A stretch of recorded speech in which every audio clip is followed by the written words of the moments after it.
परंतु माइंडसेट जेव्हा तुमचा पॉझिटिव्ह असतो ना, त्यावेळेस सगळ्या गोष्टी पॉझिटिव्हच घडत जातात.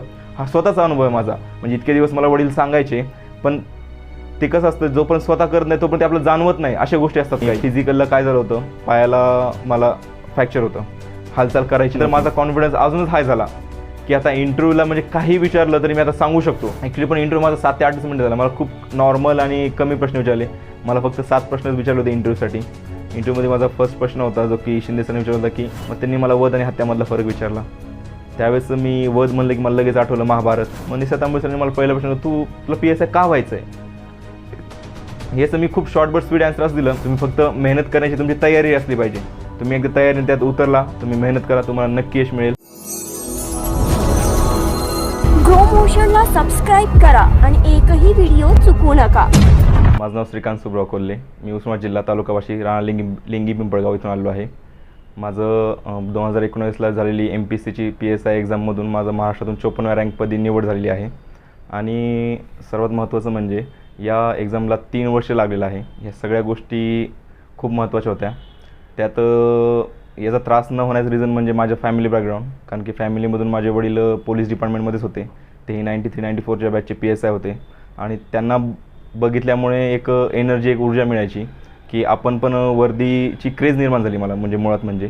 आणि मग मी पण त्यावेळेस ठरवलं की बाबा आपण या क्षेत्राकडे वळायचं, म्हणजे आपल्याला प्रशासनात जायचं आहे. आणि प्रशासनात जाताना कुठलं क्षेत्र असेल ते माझ्यासाठी महत्त्वाचं मला वाटलं ते म्हणजे पोलीस प्रशासन. आणि पोलीस प्रशासनामध्ये जाताना मला नेहमी मी माझ्या वडिलांना आदर्श ठेवलेलं होतं समोर. त्याच्यामुळे ज्यावेळेस मी या गोष्टी सुरुवात केली तर त्यावेळेस स्वाभाविक होतं की माझं फिरणं खूप झालं. रिझन त्याचं एक होतं, वडील PSI असल्यामुळे वडिलांच्या बऱ्याच ठिकाणी पोस्टिंग झाल्या. त्याच्यामुळे माझं जे लहानपणीचं शिक्षण आहे ते बऱ्याच विविध जिल्ह्यामध्ये झालं. जसं त्यांची नाशिकला पहिली पोस्टिंग होती. नाशिकपासून जो माझं जर्नी सुरू झाली, नाशिक, जालना, बीड, औरंगाबाद, उस्मानाबाद, अशा परभणी, अशा बऱ्याच ठिकाणी माझं लहानपणीचं शिक्षण झालं. त्या शिक्षणातून एक गोष्ट म्हणजे मिळाली, म्हणजे मला खूप ठिकाणी फिरता आलं. त्याच्यामुळे खूप ठिकाणचा अनुभव, खूप ठिकाणच्या गोष्टी कळाल्या. त्यातून जी आवड होती ती पॅशनमध्ये बदलली माझ्या. फक्त एक लहानपणी आवड असून चालत नाही, तर तुम्हाला त्या गोष्टीसाठी पॅशनेट असेल तर तुम्हाला ती गोष्ट मिळवताना त्रास कमी होतो. हे मला हळूहळू ते जाणवलं. कारण की वडिलांनी कधीच प्रोफेशनल लाईफ आणि पर्सनल लाईफ याला कधीच त्यांनी एकत्र होऊ दिलं नाही. त्यांनी त्या दोन्ही गोष्टी वेगवेगळ्या ठेवल्या होत्या. त्याच्यामुळं मला नंतर ही गोष्ट खूप आवडायला लागली.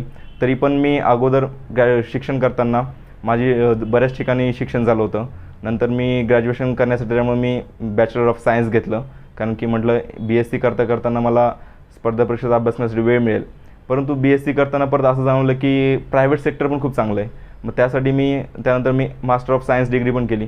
परंतु BSc करत असताना जी एक वर्दीची आवड होती ती मनामध्ये कुठेतरी एक साईडला होती की मला काहीतरी वर्दीमध्ये करायचं आहे. त्यासाठी मी कॉलेज लाईफमध्ये असताना नॅशनल कॅडेट कॉप्स म्हणून आहे NCC, मी NCCमध्ये भाग घेतला. NCCमध्ये B आणि C सर्टिफिकेट असतात. मी C सर्टिफिकेट पास आहे. त्यानंतर असं ठरवलं की वर्दीची नोकरीत हवी, परंतु आर्मीपेक्षा मी प्रिफरन्स इकडे दिला. कारण की आर्मी आणि पोलीस यांचा संबंध असा होता की माझे वडील एक्स आर्मी मॅन होते. ते PSI नंतर त्यांनी तिकडचं एक्स आर्मीचं रिझाईन केलं होतं. त्याच्यामुळं दोन्ही क्षेत्राची आवड होती. परंतु पोलीस म्हणून जे त्यांचं रिलेशन होतं, जे की म्हणतो आपण ग्राउंड रिलेशन त्यांचं जे होतं, पब्लिक रिलेशन जे होतं, ते रिलेशन सांभाळताना खूप आनंद वाटायचा. कारण की बऱ्याच जणांचं ते काम करायचे, बऱ्याच जणांसाठी काम करायचे. त्यावेळेस फीडबॅक पण खूप मला चांगला आणि आपुलकीने मिळायचा. मी शाळेत 9वीला असताना माझ्या मित्राच्या आईचं मंगळसूत्र चोरीला गेलं होतं. ज्या दिवशी चोरी झाली त्या दिवशी त्यांनी पोलीस कंप्लेंट केली. आणि ते तिसऱ्या दिवशी वडिलांनी म्हणजे चौकशी करून ते सापडलं. ते वडिलांनी ज्यावेळेस ती चौकशी केली, इन्व्हेस्टिगेशन केलं आणि इन्व्हेस्टिगेशन थ्रू ज्यावेळेस ते मिळालं आणि ते ज्यावेळेस त्याच्या आईला सुपूर्द केलं, त्यावेळेस मला 5व्या दिवशी त्या मुलांनी सांगितलं की माझ्या आईचं मंगळसूत्र हे तुझ्या वडिलांमुळं मिळालं. मग त्यावेळेस जी एक एन्करेजमेंट मिळाली मला की ह्या गोष्टी मी आतापर्यंत ऐकल्या नव्हत्या. त्यावेळेस PSI म्हणजे फक्त एक वर्दीची आवड होती, त्याकडे त्यांच्याकडे गन होती, एक वर्दी असते, 2 स्टार होते, ही गोष्ट फक्त माहिती होती. पण नंतर मग ती ज्यावेळेस ह्या गोष्टी ज्यावेळेस अनुभवल्या, म्हणजे पब्लिकचा जो फीडबॅक मिळाला, त्यानंतर क्रेज वाढत गेली. आणि त्यानंतर पप्पाचं प्रमोशन होत गेलं. API, then PI, then DYSP, 3 star, तो आवड, तो रुबाब, या सगळ्या गोष्टी मला खूप आवडल्या. आणि मग मी कन्फर्म ठरवलं की आपल्याला आता स्पर्धा परीक्षामध्येच उतरायचं आहे. आणि तेही वर्दीची आवड म्हणजे मला वर्दीच मिळवायची. मग ती कुठली मिळवायची तर ती PSI किंवा DYSP, या 2 गोष्टी मी माझ्या डोळ्यासमोर ठेवून प्रवास सुरू केला. प्रवास सुरू करताना सगळ्यात महत्त्वाचं म्हणजे कॉलेज लाईफमध्ये या गोष्टी जाणवत असताना मी त्यातसुद्धा NSS असेल, NCC असेल, या 2 गोष्टी केल्या. या 2 गोष्टीचं रिझन असं महत्त्वाचं होतं. NCC करत असताना मला क्लास रिप्रेझेंटेटिव्ह केलं. म्हणजे कॉलेजला जे रिप्रेझेंटेटिव्ह असतात त्यातून मी NCC थ्रू रिप्रेझेंटेटिव्ह केलं. त्यानंतर मी NCC through army attach camp असतो एक, जो की माझा नगरला झाला. MIRC म्हणतो आपण त्याला, मेकनाइज्ड इन्फंट्री रेजिमेंटल सेंटरला माझा एक कॅम्प झाला 15 दिवसांचा. तर त्यातून मी आर्मीची लाईफ बघितली, आर्मीची लाईफ फील घेतला. 15 दिवसामध्ये सगळ्या गोष्टी मला जाणवल्या आणि त्यानंतर अजून एक दृढ निश्चय बनतो. तो दृढ निश्चय केला की आपलं आता वर्दीसाठीच लढायचं आणि वर्दीसाठीच जायचं आहे. तर मला NCCमधून जे म्हणतो आपण की शिस्त ही मला लहानपणापासून होती, परंतु अधिक शिस्तप्रिय झालो. त्या शिस्तीचं रिझन काय असतं हे आधी माहीत नव्हतं. नंतर माणसाने स्वावलंबी का बनावं हे माहीत नव्हतं. वडील नेहमी म्हणायचे की माणसं नेहमी स्वावलंबी असलं पाहिजे, शिस्तप्रिय असलं पाहिजे, परंतु का असलं पाहिजे आणि त्याचा किती फायदा होतो त्या गोष्टी काही कळत नव्हत्या, त्या उलगडत नव्हत्या. त्याच्यामुळं मग ज्यावेळेस मी NCC तो कॅम्प केला 15 दिवसांचा, त्यामध्ये म्हणजे अजून माझं जे व्यक्तिमत्व आहे तर डेव्हलप व्हायला मला मदत झाली. त्यानंतर आम्ही NSS कॅम्प केला.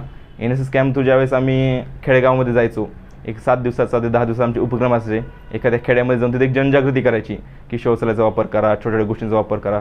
याच्यामधून काय झालं की माझ्यामध्ये एक लीडरशिप डेव्हलप झाली.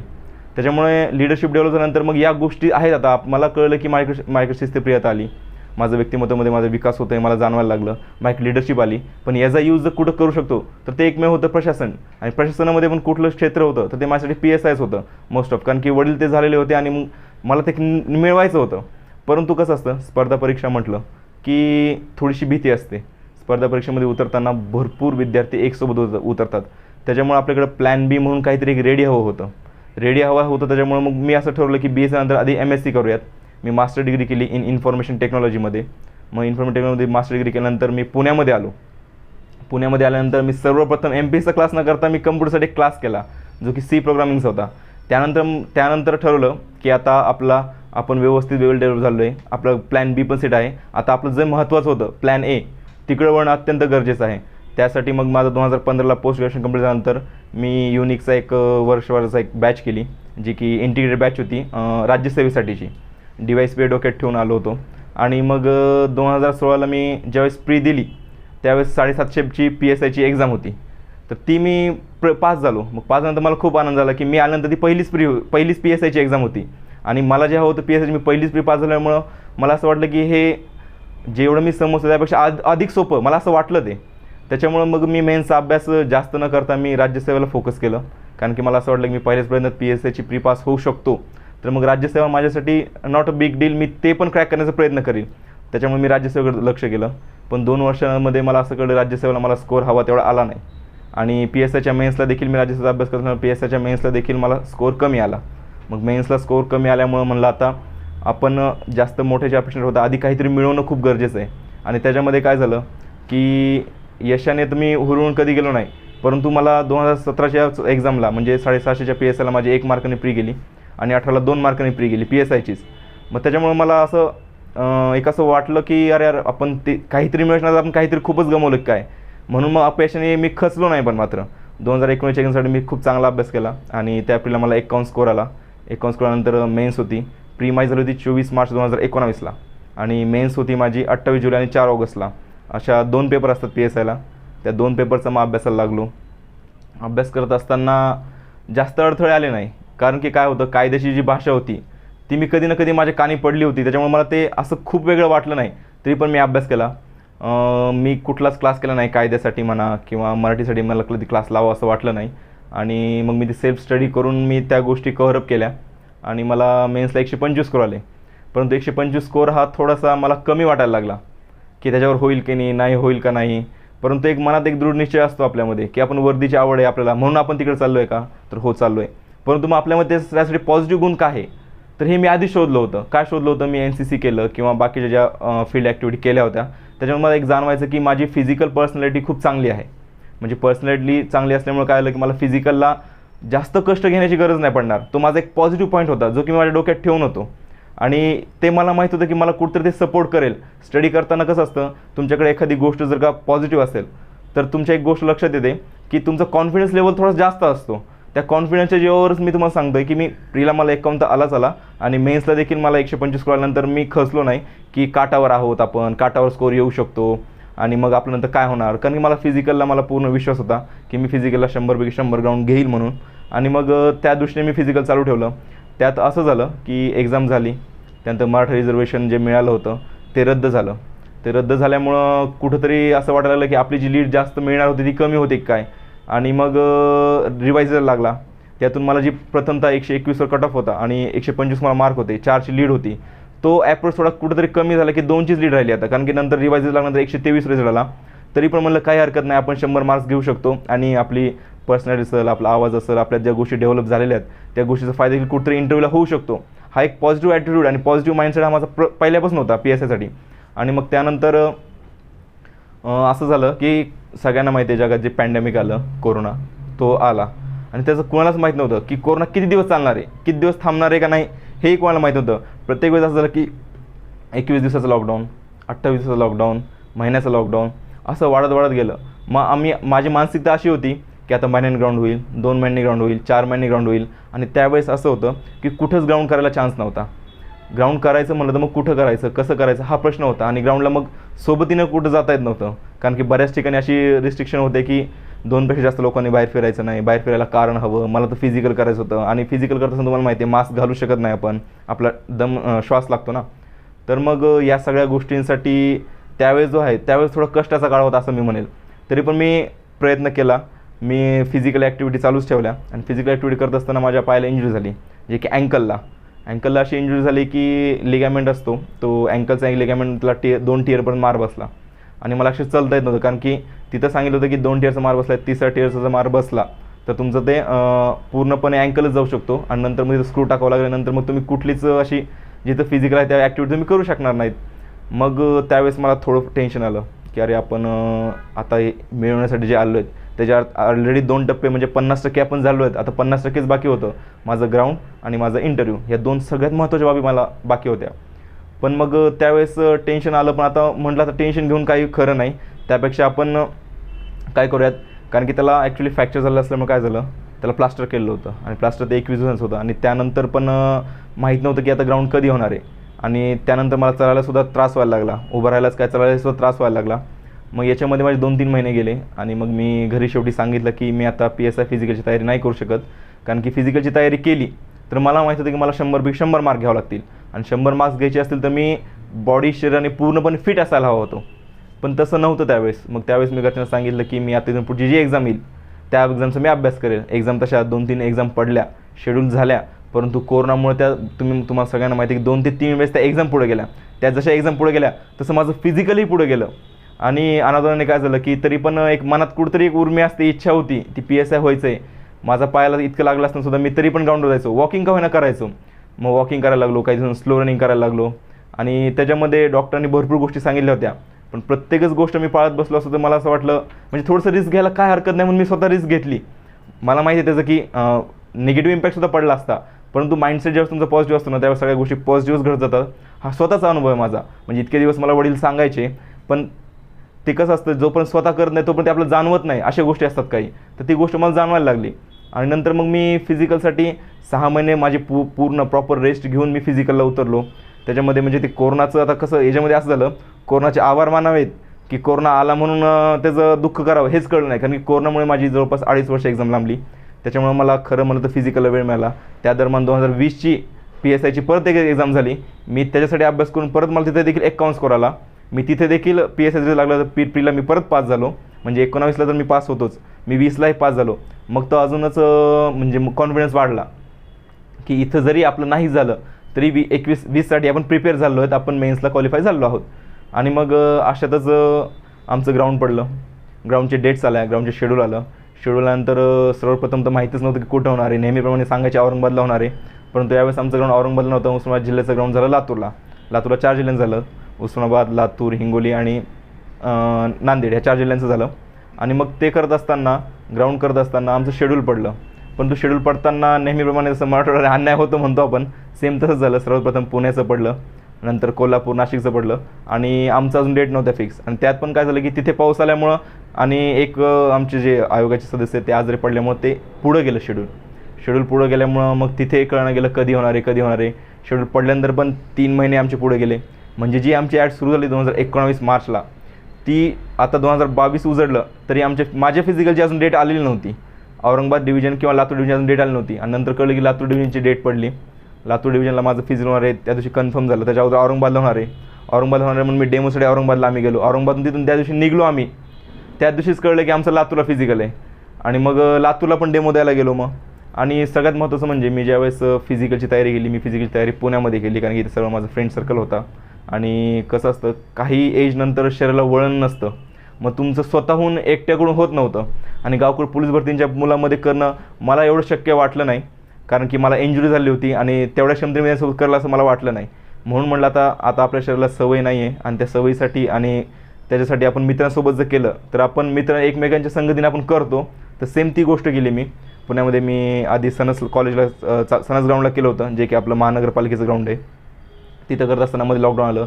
लॉकडाऊनमध्ये गावी गेलो, गावी इंजुरी झाल्यानंतर परत ज्यावेळेस पुण्यात आलो मी, त्यावेळेस आकाशी कॉलेज आहे स्वारगेटपासून राईट साईडला, मग तिथे गेलो मी. तिथं आम्ही प्रॅक्टिस सुरू केली. मग तिथं हळूहळू प्रॅक्टिस सुरू केली आणि फिजिकलला काय झालं होतं, पायाला मला फ्रॅक्चर होतं, हालचाल करायची नव्हती. जेवण मात्र मी भरपूर करायचो. ह्याच्यामुळे काय झालं, माझं वजन वाढल्यामुळे मला पुलअप्स असेल किंवा लाँग जंप असेल या गोष्टींना मला त्रास व्हायला लागला. रनिंगसाठी त्रास झाला, पण मला माहिती होतं की मी रनिंग कधीही कवर करू शकतो, कारण की ती अंगाला एक सवय होती, वळण होतं की कुठल्याही फिजिकल ॲक्टिव्हिटीसाठी मी सक्षम आहे. आणि वजन वाढल्यामुळे मग सगळ्यात पहिल्यांदा मला असं होतं की मला पुलअप्स जात नव्हते. मग त्याच्यासाठी मी सगळ्यात प्रथम काय केलं असेल तर मला वेट लॉस करणं गरजेचं होता. वेट लॉसचं जर्नी सगळ्यात अवघड आहे असं मी मानतो, कारण की वेट लॉस करण्यासाठी तुम्हाला खूप रिस्ट्रिक्शन येतात. खाण्यापिण्यापासून प्रत्येक गोष्टीवर रिस्ट्रिक्शन येतात, की हे खायचं नाही, ते खायचं नाही, चहा प्यायचा नाही, अशी खूप रिस्ट्रिक्शन होते. तरी एक रविवार असतो संडेला, सगळ्या डाएटपासून मी संडेला चिटिंग करून का होईना सगळ्या गोष्टी करायचो. आणि परत मी माझं सोमवार ते सॅटर्डेपर्यंत, म्हणजे सोमवार ते शनिवारपर्यंत मी सगळ्या गोष्टी जे आपले वर्कआउट आहेत त्या फॉलो करायचो, डाएट फॉलो करायचो. आणि या थ्रू मग मी डे बाय डे माझा प्रोग्रेस होत गेला, कारण की मी इंजुरीतून बाहेर उठलो होतो. त्याच्यामुळे मला ह्या गोष्टीनंतर अवघड गेल्या, ज्या की मला आधी अवघड वाटल्या नाही बिफोर द लॉकडाऊन, कारण की त्यावेळेस माझ्याकडे फिजिकल फिटनेस चांगला होता. पण नंतर या गोष्टीमुळे वजन वाढलं, पायाला लागलेलं होतं. मग तेवढं वजन घेऊन त्या पायावर वजन टाकलं की पाय दुखायचा माझा, ठणठण करायचा. पण आता ती गोष्ट आवड आहे, ती गोष्ट पॅशन आहे. तुम्ही जर पॅशनेट असाल ती गोष्ट, तुम्ही ते दुःख बाजूला सारून करता म्हणजे करता. हे माझा स्वतःचा अनुभव आहे, त्याच्यामुळे मी तुम्हाला कन्फर्म सांगू शकतो. आणि मग हे सगळं करत असताना मी इथं ग्राउंड केलं, डेमो दिला. डेमॉन्स्ट्रेशनला आम्हाला कसं असतं, 800 मीटर रनिंग असते, 2:30 यायचं असतं, 2 मिनिट 30 सेकंदामध्ये. त्यानंतर आम्हाला शॉर्ट पुट असतो, तो 7.5 मीटर असतो. नंतर लाँग जंप असते, ती 4.5 मीटर असते. आणि पुलअप्स असतात ते 8 असतात. मग असं मार्क डिवायडेड 100 मार्कांचं असतं. 50 मार्क्स रनिंगला असतात, नंतर 20 मार्क्स पुलअप्सला असतात, 20 मार्क्स गोळ्याला लाँग जंपला 15 आणि याला 15 असतात गोळ्यासाठी. तर मग या गोष्टी करत असताना मी जिथं ज्यावेळेस ग्राउंडला 100 दिलं, ग्राउंडला मी 100 मार्क्स दिले डेमोसाठी, त्यावेळेस माझ्या कॉन्फिडन्स आला की मी 100 मार्क घेऊ शकतो. म्हणजे आता झालेलं आहे की मी कन्फर्म होणारच आहे, कारण जो पण तुम्ही ते ग्राउंडला 100 मार्क्स घेणार नाहीत तो पण तुम्ही कन्फर्म असं 100च मार्क पडण्यास सांगू शकत नाही. कारण की लाँग जंपसाठी एखादा जरी पाय मागे पुढे झाला तरी पण काय होऊ शकतं तुम्हाला माहिती आहे. एखादा जरी पाय मागे पुढे झाला तरी तुमची उडी कमी जाऊ शकते, काही होऊ शकतं. बाकी सगळे माझे इन हँड होते. मग मी इथं सुरुवातीला 100पैकी 100 मार्क्स मिळाले. त्यानंतर पुण्याचं शिवाजीनगर जे ग्राउंड आहे, मुख्यालय म्हणतो आपण, पोलीस मुख्यालय ग्राउंड, तिथे पण 100पैकी 100 मार्क्स मिळाले. आणि मग ज्यावेळेस मी औरंगाबादला डेमो दिला तिथेही मला सेम मार्क्स आले. रनिंग माझी आउट ऑफ होत होती. आणि मी ज्यावेळेस मग लातूरला गेलो, लातूरला त्यावेळेस ग्राउंड तयार पण झालेलं नव्हतं. ग्राउंडची जी कंडिशन होती खूप खराब होती. त्या ग्राउंडवर मी जेव्हा 100 घेतलं, कारण की मी पुण्याहून रात्री आम्ही निघालो, आम्ही 10 ते 12 जणं सकाळी तिथे पोहोचलो आणि उतरल्यानंतर आम्ही डायरेक्ट ग्राउंडला गेलो आणि ग्राउंड लगेच केलं. 800पैकी तिथं आम्ही टायमिंगमध्ये सगळे आलो, तिथं 100पैकी 100 मार्क्स मिळाले. आणि मग ज्यावेळेस माझं ग्राउंडची डेट, ॲक्च्युअल डेट आली, माझी ग्राउंडची डेट होती 16 फेब्रुवारी. 14 ते 17 फेब्रुवारीला आमचं लातूरला ग्राउंड होतं, फिजिकल होतं आणि इंटरव्ह्यू त्याच दिवशी असतो PSIचा. मग 14-15ला माझ्या मित्रांचं झालं, 16ला माझं होतं आणि 17ला फायनली मुलींचं होतं शेवटच्या दिवशी. मग ज्यावेळेस 14-15 तारीख गेली, 16 गेली, त्यावेळेस 14ला फक्त एकच विचार केला की महाराष्ट्रामध्ये मी या ग्राउंडवर डेमो दिला आहे. औरंगाबादच्या जे IRBचं ग्राउंड म्हणतो आपण, जिथं PSIचं ग्राउंड होतं, तिथं मी 100 दिलेत.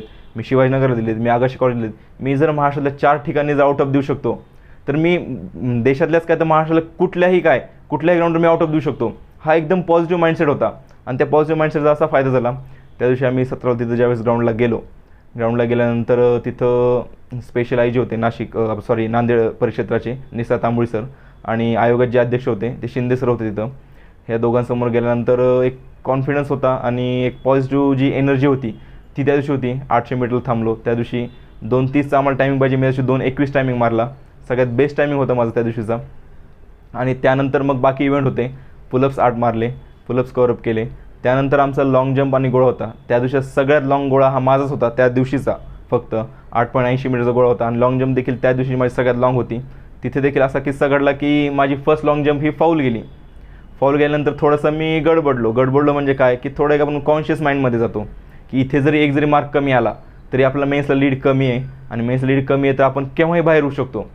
परंतु तिथं जे स्पेशलायझर त्यांनी मला धीर दिला की इथं तुझं फक्त 2 ते 3 बोटांनीच फरक पडलेला आहे, तर तू अर्धा शूज जरी मागं ठेवून मारलं तर तू खूप चांगली लाँग जंप मारशील. आणि मग ज्यावेळेस पॉईंटला गेलो तिथून रन करण्यासाठी, तिथून आलो, खाली न बघता एक बूट मागे ठेवूनच उडी मारली तरी माझी 5.05 मीटर गेली, जी की पहिली 5.5 होती. आणि स्टँडिंग जंप मारल्यानंतर ज्यावेळेस बाहेर आलो त्यावेळेस त्यांनी सांगितलं तुला आले 100.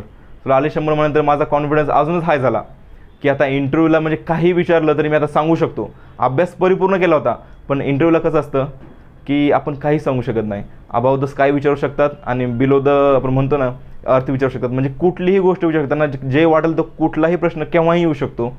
तरी पण मानसिकता अशी झाली होती की आता मी 100 घेतलेले आहेत, आता फक्त इंटरव्ह्यू म्हणजे माझी औपचारिकता आहे. मी ह्या माइंडसेटने गेलो आणि मग तिथे गेल्यानंतर काय झालं, इंटरव्ह्यूला टोकन नंबर दिला, 6128 माझा टोकन नंबर होता. थोड्या वेळानंतर सर आले, सरांनी सांगितले की आता तुमचा नंबर आहे. माझा जवळपास त्या दिवशी 8वा का 9वा इंटरव्ह्यू होता आणि मी इंटरव्ह्यूसाठी ज्यावेळेस गेलो एकदम पॉझिटिव्ह ॲटिट्यूडने गेलो. इंटरव्ह्यू फेस केला. इंटरव्ह्यूमध्ये क्वेश्चन पण विचारले त्यांनी खूप चांगले. ॲक्च्युली पण इंटरव्ह्यू माझा 7 ते 8 मिनिट झाला. मला खूप नॉर्मल आणि कमी प्रश्न विचारले. मला फक्त 7 प्रश्नच विचारले होते इंटरव्ह्यूसाठी. इंटरव्ह्यूमध्ये माझा फर्स्ट प्रश्न होता जो की शिंदे सरांनी विचारला होता की त्यांच्याकडे प्रोफाईल असते आपली MPSCमध्ये आपण जे प्रोफाईल भरतो त्याची त्यांच्याकडे सर्व माहिती असते. त्यांनी मला असं फोटो दाखवला, म्हणे हा तूच आहे का? मी म्हणलं हो सर, हा माझाच फोटो आहे. मग सर हसल्याने सर म्हटले तू हँडसम दिसतो आहे. मी म्हटलं थँक्यू सर. परंतु त्यांनी नंतर गुगल टाकले की आता नाही दिसत म्हणे तू सध्या हँडसम. मी म्हणलं सर खूप उन्हातून आपण ग्राउंड करून आलो आहे त्याच्यामुळे कदाचित मी तसं दिसत नसेल. मग सरांनी सांगितलं की नाही तरी पण मला असं वाटतं तू त्यावेळेस खूप हँडसम होता. मग सरांना मी सांगितलं सर जस्ट माझं कॉलेज पासआउट झालं होतं आणि कॉलेज पासआउट झालेला माझा तो फोटो होता, त्याच्यामुळं कदाचित मी त्यावेळेस खूप यंग आणि ग्लोईंग दिसत असेल, आणि जो की आत्ता नाही आहे आणि कारण की एज वाढलेला आहे सर. मग त्याच वेळेस स्पेशलायझर सर होते तांबोळी सर, त्यांनी मध्ये थांबून म्हटले की अरे age is a just number आहे म्हणे, असं काही नसतं. आणि मग त्यांनी मला प्रश्न केला की तुला ग्राउंडला किती आले, PTला मार्क्स किती आले? मी म्हटलं सर 100 मार्क्स. 100 मार्क्स म्हटलं शिंदे सरांनी व्हेरी गुड असं एक कॉम्प्लिमेंट दिलं आणि खाली काहीतरी लिहिलं. मग तिथं खाली काहीतरी लिहिलं की मला असं वाटलं की आपल्याला ॲव्हरेज प्लस मार्क्स मिळालेले आहेत. आपली पर्सनॅलिटी, आपली हाईट आणि वडिलांची पण, वडिलांची हाईट तर 6 फूट 3 इंच आहे, माझी तरी 6 फूट आहे. त्याच्यामुळं वडिलांपासून एक गोष्ट मिळाली म्हणजे आवाज, पर्सनॅलिटी, नंतर ते पॅशन, ती गोष्टीची आवड, वर्दी काय असते, वर्दी अंगावर कशी वाटेल, या गोष्टी पाहून म्हणजे ऑलरेडी मी एवढा पॉझिटिव्ह होतो. तिथं मला लक्षात आलं की ती छाप पण त्यांच्यावर कदाचित पडली असावी, जी की जेन्युअनली माझ्या मित्रांना मला सगळेच म्हणायचे तू PSसाठी परफेक्ट आहे, तुझी PSसाठी बॉडी किंवा पर्सनॅलिटी एकदम परफेक्ट वाटते. आणि मग मला तेच वाटलं. मग तिथे त्यांनी दोघांनी मिळून जास्तीत जास्त 6 ते 7 क्वेश्चन केले आणि 6 ते 7 क्वेश्चन केल्यानंतर 6 ते 7 क्वेश्चनमध्ये असे होते की दुसरा प्रश्न त्यांनी हा विचारला की सुनील कुमार शेट्टींना ओळखता का? मी म्हटलं हो सर. त्यांच्याशी तुम्हाला काय माहिती? मी म्हटलं सर ते खेळाशी संबंधित आहे, मला एवढं कन्फर्म माहिती, मी तेवढंच सांगितलं.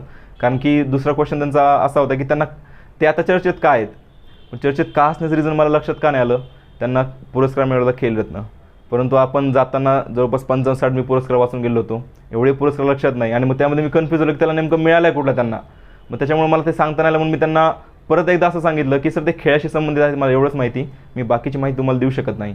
त्याच्यामुळं मग त्यांना असं जाणवलं की हा खोटं बोलण्यापेक्षा यांनी आहे तीच गोष्ट परत सांगून त्यांनी एक काहीतरी दाखवलं की बाबा याला खोटं बोलायचं नाही इन शॉर्टमध्ये. मग त्यांनी मला वध आणि हत्यामधला फरक विचारला.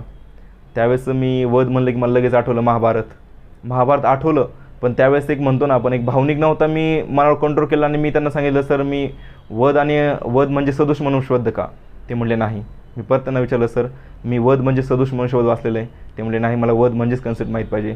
मला महाभारतला वध आठवला, मला तो येतही होता, पण मी ते सांगण्यास धाडस नाही केलं, कारण की मला माहिती आहे वधचा अर्थ असतो की दुष्ट प्रवृत्तीच्या लोकांचा नाश करण्यासाठी वध केला जातो. आणि एखादी व्यक्ती चांगली असो किंवा वाईट असो, त्याला जर तुम्ही ठार करत असाल तर ती हत्या झाली. पण मला नंतर याच्यामध्ये क्रॉस क्वेश्चन होण्याची भीती वाटली की मी जर सांगितलं वध म्हणजे काय आणि मग ते म्हणतील त्यासमोर एखादा माणूस दुष्ट प्रवृत्तीने वागतो तर त्याला वध करशील का, जे की आपल्या कायद्याच्या परिभाषेत नाही आहे. तर त्यांना मी थर्ड वेळेस असं सांगितलं की सर माझ्या वाचनामध्ये कायद्याच्या पुस्तकात मी सदोष मनुष्यवध ही कन्सेप्ट वाचलेली आहे, वध ही कन्सेप्ट माझ्या वाचनात कुठे झालेली नाही, त्याच्यामुळे मी तुम्हाला हत्या म्हणजे काय एक्सप्लेन करू शकतो. मग ते म्हणजे ठीक आहे तुम्ही करा म्हणे आधी हत्या म्हणजे एक्सप्लेन. मी हत्याचं एक्सप्लेनेशन दिलं आणि वध म्हणजे काय त्यांनी परत विचारलं. मी त्यांना सांगितलं सर सॉरी सर माझ्या भाषणात फक्त सदोष मनुष्यवध हीच कन्सेप्ट आली, वध कन्सेप्ट मला आठवत नाही नेमकं ही कन्सेप्ट काय आहे. मग ते सर हसले, खुश झाले आणि त्यांनी सरळ सरळ स्पेशालिस्ट सरांना सांगितलं की तुम्ही क्वेश्चन करा म्हणे. आता एवढे 2च क्वेश्चन फक्त मला आयोगाच्या सदस्यांनी विचारले, जे आपले शिंदे सर होते त्यांनी. मग निशा तांबळे सरांनी मला पहिला प्रश्न, तुला PSI का व्हायचं आहे. याचं मी खूप शॉर्ट बट स्पीड आन्सर असं दिलं की सर माझे वडील पोलीस डिपार्टमेंटमध्ये होते आणि माझी आवड या गोष्टीमुळे मला या क्षेत्रामध्ये यायचं आहे. त्याच्यावर ते खुश झाले आणि त्यांनी डायरेक्ट आता त्यांनी असं विचार चालू केलं. ते म्हणले आता तुला डिग्रीवर प्रश्न विचारले चालतील का. मी म्हणलं हो सर मला चालेल डिग्रीवर प्रश्न विचारले तर. मग त्यांनी डिग्री मला पहिला प्रश्न केला की हेवी वॉटर कशासाठी वापरलं जातं. मग त्याचं मी आन्सर दिलं की सर चेन रिॲक्शन जी असते न्यूक्लिअर ह्याच्यामध्ये ती चेन रिॲक्शन स्लो करण्यासाठी केली जाते, मला हेवी वॉटर यूज केलं जातं. मग सरांनी मला असं गुगली क्वेश्चन केला की मग ती बंद कशी करतात. ॲक्च्युली असा विषय आहे की आता ह्याचं उत्तर मला खरंच येत नव्हतं, पण ह्या उत्तराला मला असं सांगायचं नव्हतं की मला हे उत्तर येत नाही. कारण की ह्याचे उत्तर मी याला खोटं का देऊ शकत नव्हतो, कारण की जे शिंदे सर आयोगाचे होते त्यांना फॉरेन युनिव्हर्सिटीतून 2-3 फॉरेन युनिव्हर्सिटी त्यांच्याकडे PhD होत्या ज्या की केमिस्ट्री विषयातल्या होत्या. म्हणजे ते केमिस्ट्री विषय ऑलरेडी मास्टरेट होते, म्हणजे डॉक्टरेट होते. तर त्यांच्यासमोर खोटं बोलण्याचा केमिस्ट्री या विषयासाठी मला संबंधच नव्हता. मग तिथं त्यांना मी असं सांगितलं की सर माझी मास्टर डिग्री इन्फॉर्मेशनल टेक्नॉलॉजी या विषयातून झालेली, तुम्ही त्याच्यावर मला कुठलाही प्रश्न विचारला तर मी त्याचे उत्तर देऊ शकतो, तर तुम्ही मला त्याच्यावर प्रश्न विचारा. मी याचं उत्तर असं दिलं की मी असं नाही सांगितलं की मला येत नाही, मला आठवत नाही. मग त्यांनी मला कम्प्युटर बरेच क्वेश्चन केले, ऑपरेटिंग सिस्टम कुठल्या आहेत, नंतर KBGB TB हे काय आहे, नंतर या 5-6 क्वेश्चन केले आणि मी त्यांच्या विचार सर्व प्रश्नांची उत्तर दिली व्यवस्थित, 404 प्रश्नांची. फक्त शेवटला त्यांनी मला अशी गुली टाकली, तुला खेळ कुठला आवडतो. कारण की माझ्या प्रोफाईलमध्ये हॉबी होती प्लेईंग म्हणजे काय त्यांना असं हवं होतं की स्पेसिफिक एक हॉबी असते म्हणजे प्लेईंग म्हणजे कुठं तुम्ही एक खेळ खेळता. पण सर म्हणले तुला स्नूकर आवडतं की बिलियर्ड्स, तुला क्रिकेट आवडतं की फुटबॉल. हा ज्यावेळेस त्यांनी मला क्वेश्चन केला की मला लगेच समजलं की सरांना मी जी हॉबी लिहिली ती कदाचित आवडली नसावी किंवा ते त्या गोष्टीवर मला खेचतायत की हॉबी ही. मग मी म्हणलं सर मला या खेळांविषयी माहिती आहे आणि या खेळांचे खेळाडू देखील माहिती आहेत, तर हवी असेल तर मला मी याची माहिती देऊ शकतो. पण सरांनी मला सांगितलं की अरे हॉबी म्हणजे एक स्पेसिफिक असावी असं मला वाटलं. मी म्हणलं सर बरोबर तुमचं स्पेसिफिक हॉबी असते, परंतु माझं हॉबी अशी प्लेईंग आहे की जर का माझ्याकडे क्रिकेटसाठी बॅट बॉल नसेल आणि कोणी फुटबॉल खेळ असेल तर मी फुटबॉलही खेळू शकतो, आणि फुटबॉलसाठी फुटबॉल नसेल तर मी स्नूकरही खेळू शकतो. म्हणजे मला खेळ फक्त हवा आहे, तो कुठला हा स्पेसिफिक नव्हेच माझ्यासाठी. मग याच्यावर ते हसले आणि मला म्हणले तुम्ही येऊ शकता. असा माझा इंटरव्ह्यू झाला. आणि मग इंटरव्ह्यू झाल्यानंतर आता आम्ही रिझल्टच्या प्रतीक्षेत होतो, कारण की काठावर 125 मार्क्स होते आणि 2चीच लीड होती. ग्राउंड 100 मारलं होतं, पण इंटरव्ह्यूला किती हे जी एक मानसिकता होती, इंटरव्ह्यूला किती हाच प्रश्न खूप दिवस खेळत राहिला. आणि शेवटी 8 मार्चला मेरिट लिस्ट लागली. यावेळेस नवीन पद्धत आलेली MPSCची, ती आधी मेरिट लिस्ट डिक्लेअर करणार आणि नंतर रिझल्ट लावणार. त्या मेरिट लिस्टमध्ये शेवट माझा 54वा रँक आला महाराष्ट्रातून. मला इंटरव्ह्यूला 40 पैकी 28 मार्क्स मिळाले, ग्राउंडला 100 पैकी 100 मार्क्स होते आणि महाराष्ट्रातून माझा 54वा रँक आला. त्या दिवशीचा जो आनंद होता तो खूप म्हणजे तो एक वेगळाच आनंद असतो हे त्या दिवशी मी जाणवलं. म्हणजे त्या दिवशी एवढा आनंद होतो की संध्याकाळी बसल्यानंतर मी सगळ्या रूममेटला सांगितलं की अरे मला असं वाटत नाही की मी PSIसाठी खूप कष्ट घेतले. तर मला सगळ्यांनी सांगितलं की तू आज एवढ्या आनंदात आहे की तुला तुझ्या कष्टाची जाणीव होत नाही आहे, तू किती कष्ट केले किंवा काय केलं. म्हणजे तो आनंद एवढा होता, मला हे सांगायचं की त्या आनंदात तुम्ही कष्टसुद्धा विसरून गेले, तुम्ही काय कष्ट केलं होतं. त्याशी PSI होता, त्याशी खूप जल्लोष केला. म्हणजे एवढा जल्लोष कधी झाला नाही असं म्हणतात, कारण की जवळपास 3 वर्षांत रिझल्ट लागला होता. विचार करा, 8 मार्चला आमचं हे झालं ॲक्च्युली मेरिट लिस्ट लागली आणि 25 मार्चला आमचा रिझल्ट आला आणि 24 मार्चला माझी प्री झाली. म्हणजे 3 वर्ष 1 दिवसानंतर आमचा रिझल्ट आलेला होता. म्हणजे तुम्ही विचार करू शकता की 3 वर्षाच्या अथक परिश्रमानंतर आम्हाला ते यश मिळालं होतं. बऱ्याचदा लोकांमध्ये असं वाटलं की 3 वर्ष जर समजा इकडं न करता 3 वर्ष दुसरी राज्यसेवेसाठी जर मी एवढा अभ्यास केला असता कदाचित मी DYSP झालो असतो. परंतु कसं असतं, काळाच्या ओघाने ज्या गोष्टी होणार आहेत त्या होतच असतात. कोणाला माहीत नव्हतं कोरोना येईल, कोणाला माहीत होतं मराठा रिझर्वेशन रद्द होणार आहे, नंतर आमचा रिवाइज लागेल. या सगळ्या प्रोसेसमधून आत्ता सध्या तरी या सगळ्या गोष्टी होत असताना या सगळ्या गोष्टी 3 वर्ष ज्या आहे हे लांबची गोष्ट आहे. त्याच्या अगोदर माझं 15ला PG झालं होतं. मी 15 संपल्यानंतर 16पासून मी इथे सगळ्या गोष्टींचा अभ्यास करत होतो. याला टोटली 7 वर्ष तरी कंप्लीट झालेले आहेत. या दरम्यान या प्रवासामध्ये सगळ्यात महत्त्वाचं जर कोणी असेल की तुम्हाला मदत करणारं, तुम्हाला सांगणारं, तुम्हाला धैर्य देणारं, तर ती माझी फॅमिली होती. याचं रिझन असं होतं, वडील डिपार्टमेंट होते, वडिलांना या प्रोसेस माहीत होत्या.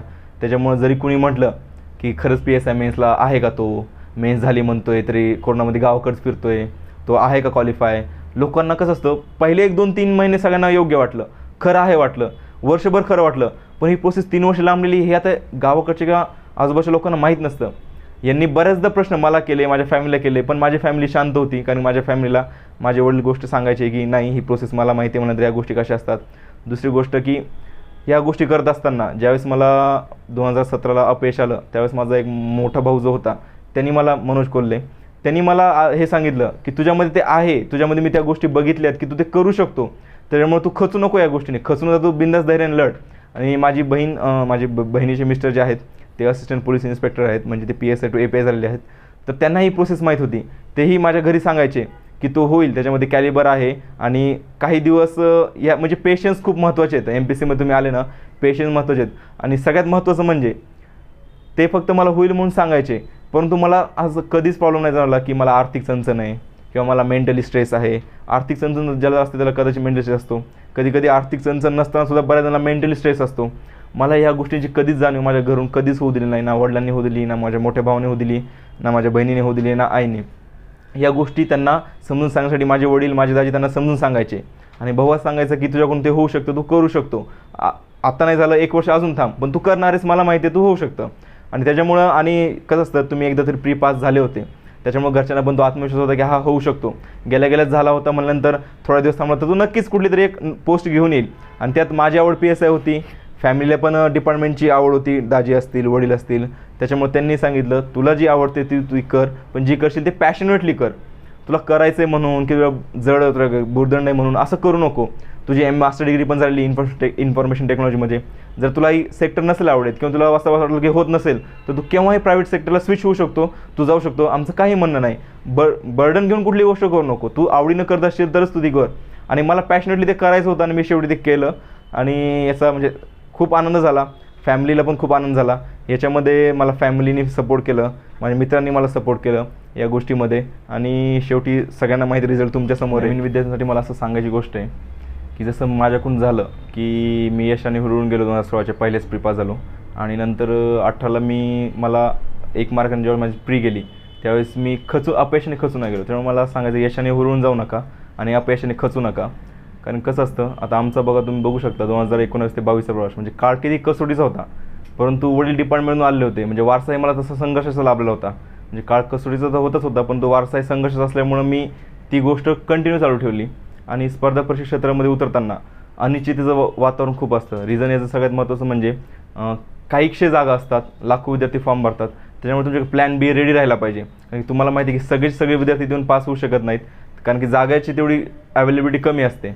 त्याच्यामध्ये तुमचं प्लॅन B म्हणून एक रेडी असला पाहिजे. अनिश्चितता खूप आहे इकडे, आणि ते करत असताना आपण एक प्रिफरन्स ठेवला पाहिजे की आपली मेंटॅलिटी किती, आपण कुठल्या गोष्टीसाठी ॲप्लाय करतो आहे.